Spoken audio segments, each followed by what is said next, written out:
All right. So B, I was looking on Twitter, /X, Yep. Snapface, whatever. All right.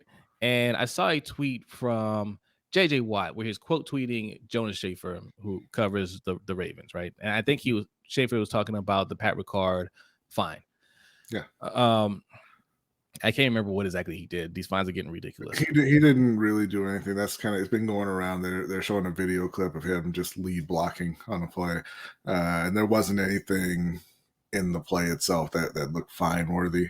Right. Um, So yeah. JJ, right. So JJ Watt quote tweeted that and basically said, "Look, I've been saying this.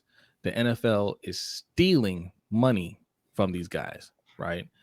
And until he tweeted that, it didn't really click in my mind that this whole season so far there have been some ridiculous fines going on around the NFL, and it's really making me wonder: is the NFL doing something nefarious here? I mean, I think yes and no, right? Like I think that the fines have been a little kind of ticky tack type fines. I mean, we saw one with DeAndre Swift as well, where he kind of just he lowered his shoulder. You know, I mean, he lowered his head a little bit as well. Because how do you lower your shoulder without lowering your head? But he ran over a safety, and wasn't penalized in the game because it was just a running back lower your shoulder and running over a safety, and he got fined $9,000 something for that as well. And there's been a lot of fines going on that just kind of seem like, is that really fine worthy? Right. And I don't know that if it's players are actually getting fined more now, or more often, I guess, or if it's just that nobody really paid attention as much.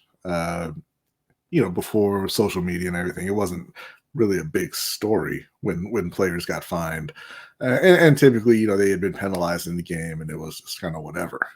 But you see people talking about it a lot more now. Yeah, I mean, like, I just did a quick search, and I'm scrolling through all these different tweets about the fines, and some of them, man, like one that was really kind of just blew my mind was D'Onta Foreman. I had to watch it like 3 or 4 times to kind of understand what was going on. He just ran the ball, got tackled. He gets up. 2 of the defenders, I can't remember who they were playing, but 2 defenders came and just kind of shoulder bumped him, walking by, and like he shoulder bumped the one guy back. It wasn't even anything blatant. It wasn't like he launched himself at him or anything like that. He just kind of like, hey man, back up, and he gets fined for that. It wasn't even a flag in the game. Well, don't be touching people. The whistle blew. The play's over. Keep your shoulders to yourself. Well, he was standing up for himself. Okay, the other 2 guys that get fined. This is crazy, right? Because this is after the fact. Last person gets caught always. We know that's the rule. Even on replays. Even on replay. You don't even notice the first thing that happens on a replay. That's the crazy thing, right? If this is a flag, you can say, hey, the second guy always gets caught. But this is, we went back and reviewed all the tape, and we're looking for finable offenses.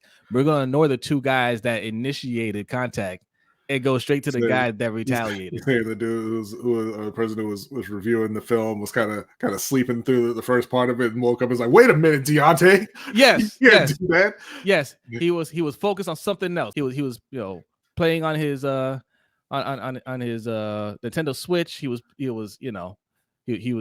drinking coffee. He was drinking whatever. He was looking at another screen, and then he looked up and said, "Whoa, there's D'Onta Foreman shoulder bumping. You can't do anything." I'm not gonna rewind. Yes, this is so blatant.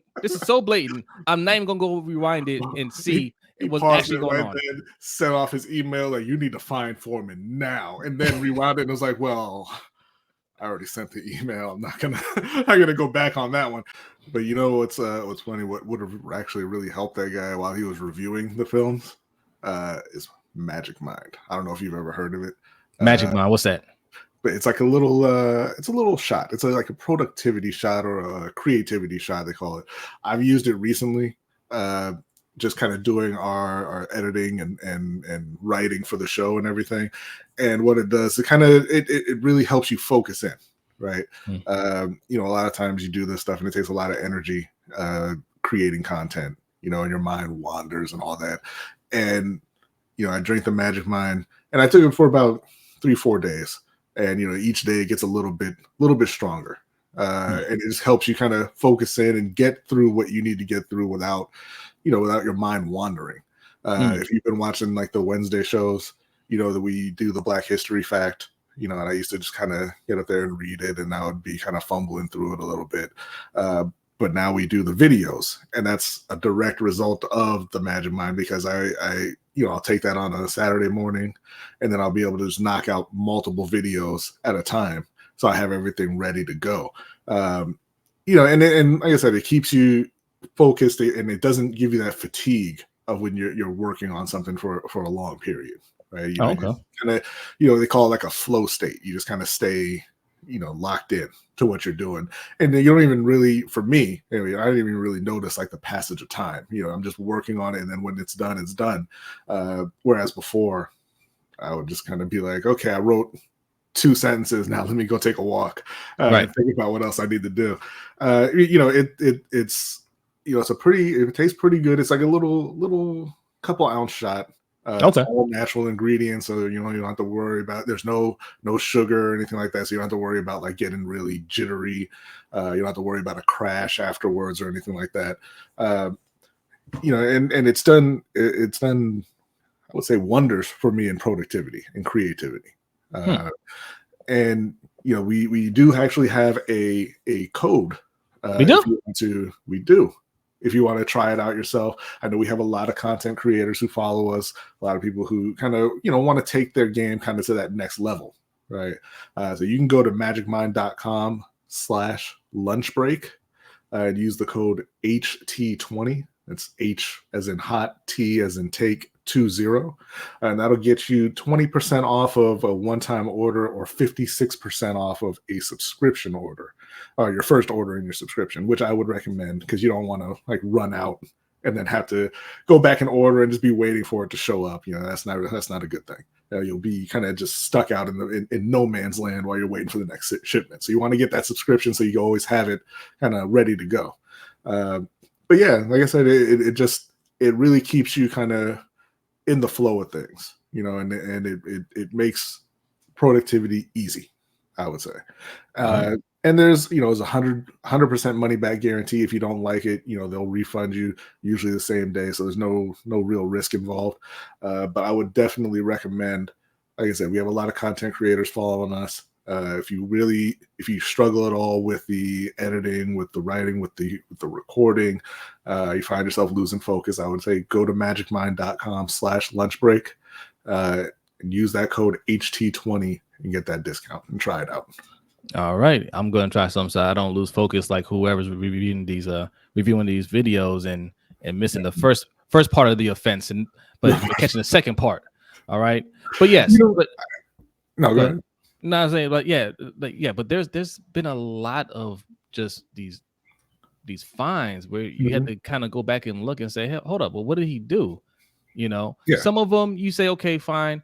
I've seen a lot of videos where they okay, it should have been flagged during the game, but then they're getting fined, and I'm just like, okay, like are all of these finable offenses like, okay, roughing a passer, it's just a penalty, but why are you getting fined $16,000 for it?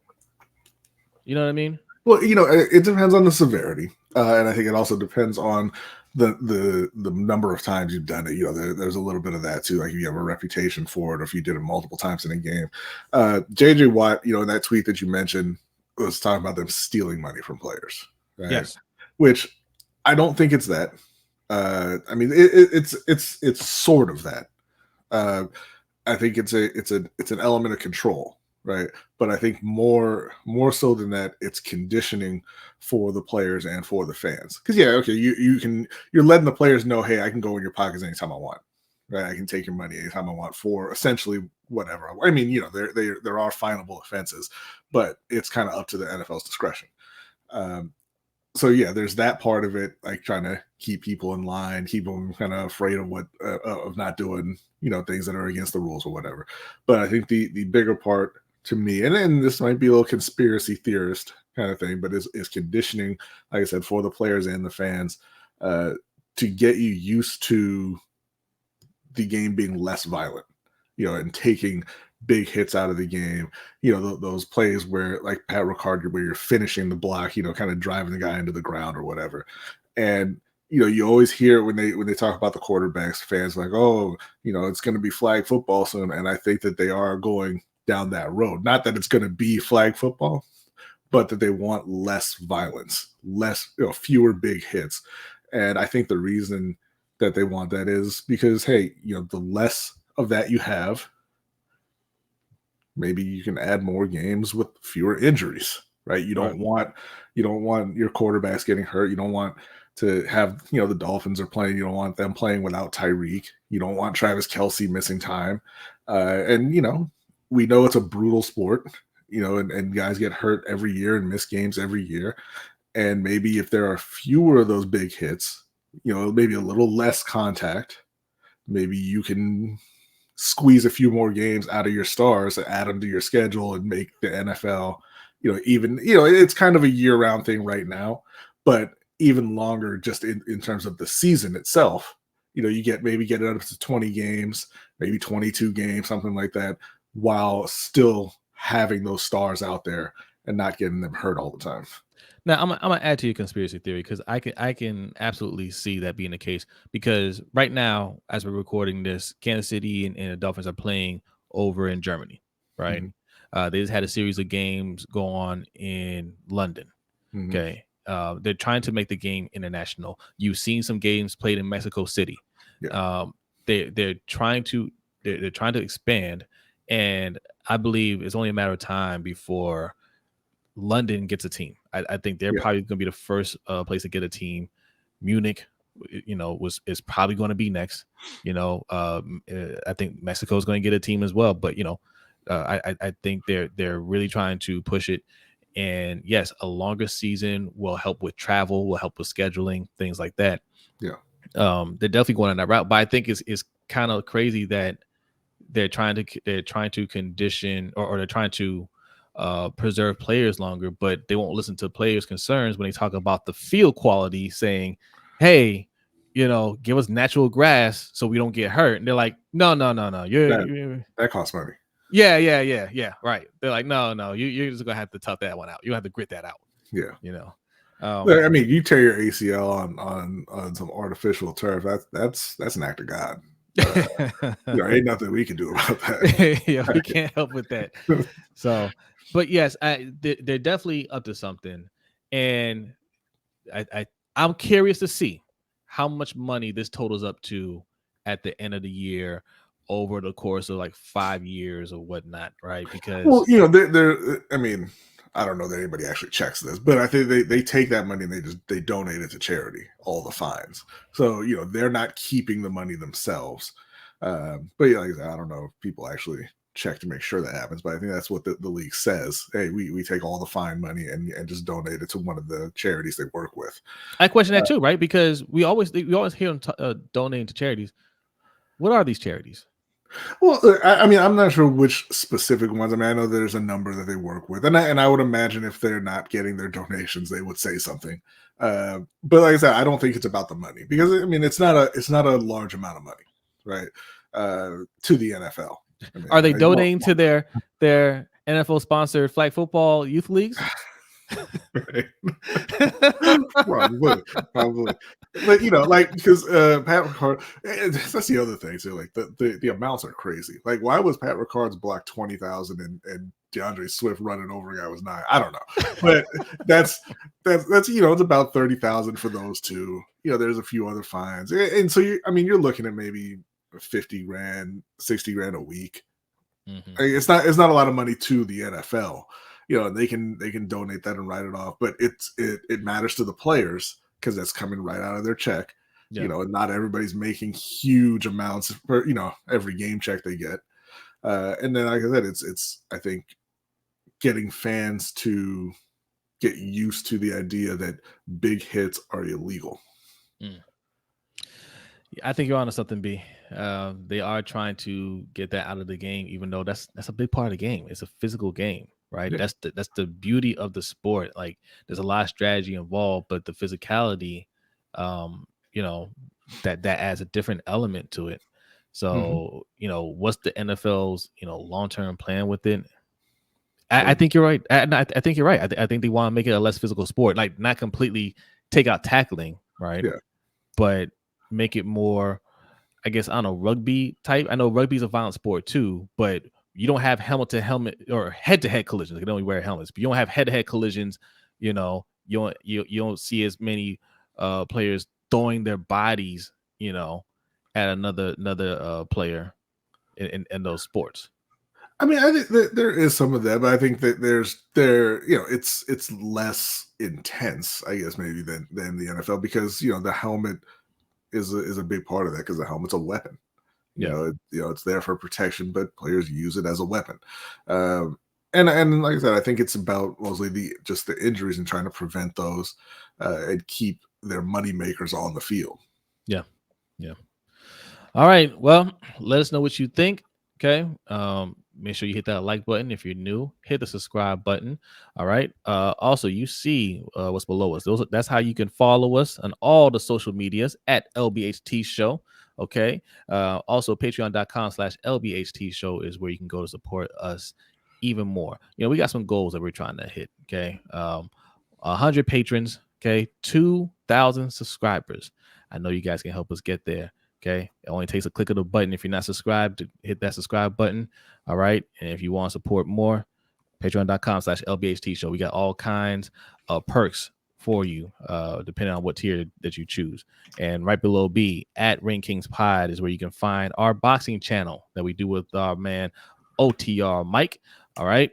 We got an episode that just came out covering the Ngannou and Fury fight. Okay. Gave our reactions to that. Pretty soon we're going to be doing a pound for pound list that's long overdue, but we're going to get that to you.